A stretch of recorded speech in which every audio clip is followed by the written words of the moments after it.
Maskani yechib beraman. Masku de chiqqanadi. Masku какая-то jo'taydi, video to'g'ri bo'lmoqda.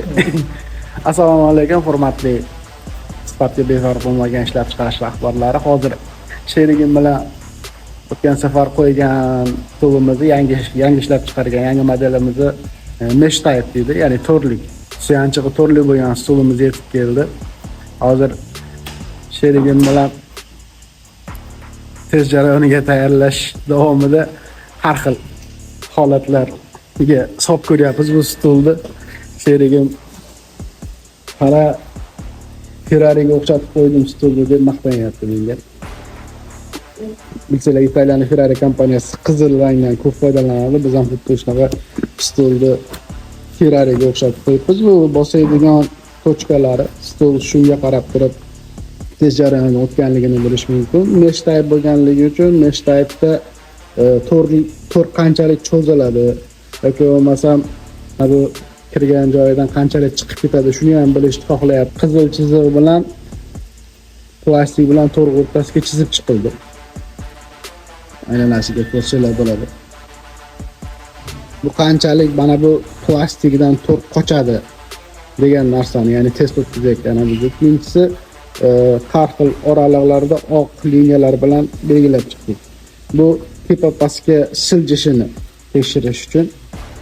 Hozir o'lchamlarini olyapmiz. O'lchamlarni olgandan keyin test jarayoniga qo'yamiz. Puntoni Ferrari mitayni. Как Kuribano Ferrari no kanjishtirini. イメージだけど。イメージだけ。なんかフェラーリの色だよな、このテープ。そう。赤色はもうよくフェラーリで使うので。だよね。なんかこの色なんかすごくなんか。Shunaqa har xil qiziqarli gaplashishlar bilan ish olib borsalar, yana ham ish samaradorli bo'ladi. Oddiy stoldan Ferrari yasab qo'ydik. Hozir o'lchov jarayonini amalga oshirgandan keyin bu testdan oldingi o'lchash bo'ladi. Testdan oldingi o'lchash albatta bajarish kerak. Chunki test o'tkazgandan keyingi mezonlaringiz bo'lishi kerak. Ya'ni oldingi o'lchov bilan keyingi o'lchovni solishtirib turib, o'rtadagi farqni chiqarib beramizda, o'sha farqqa nisbatan testdan o'tdimi yoki yo'qmi xulosa beriladi. Masalan, balandligini 5-6 xil o'lchash usulimiz bor, o'sha usuldan foydalanamiz. O'lchash jarayoni amalga oshirilayotganda test jarayonini boshlagan odam birinchi o'lchashni amalga oshiradi va test oxirigacha faqat o'sha odam o'lchaydi. Chunki o'lchashda 3 xil tushuncha ilgari suriladi, ya'ni o'lchash vositalari, o'lchayotgan odam va o'lchayotgan muhdis. Shu uchalasi juda muhim hisoblanadi. Boshida o'lchagan odam ikkinchi safarga birortasiga sen o'lchab qo'y, testdan tugatgandan keyin deb aytishi mutlaqo qat'iyan man etiladi. Chunki uni o'lchash usuli bilan boshqa odamning o'lchash usuli juda katta farq bo'lishi mumkin. Shu farq bo'lganligi uchun ham testni boshlagan vaqtda birinchi o'lchagan sifat xodimi testni oxirigacha o'lchovni amalga oshiradi. Mana hozir test jarayonini boshladik. Test jarayonida ko'rayotgan bo'lsangiz, nima uchun meshni bunchalik muhim deb hisoblayapmiz? Mana qanchalik tushayotganini ko'rish mumkin bo'ladi.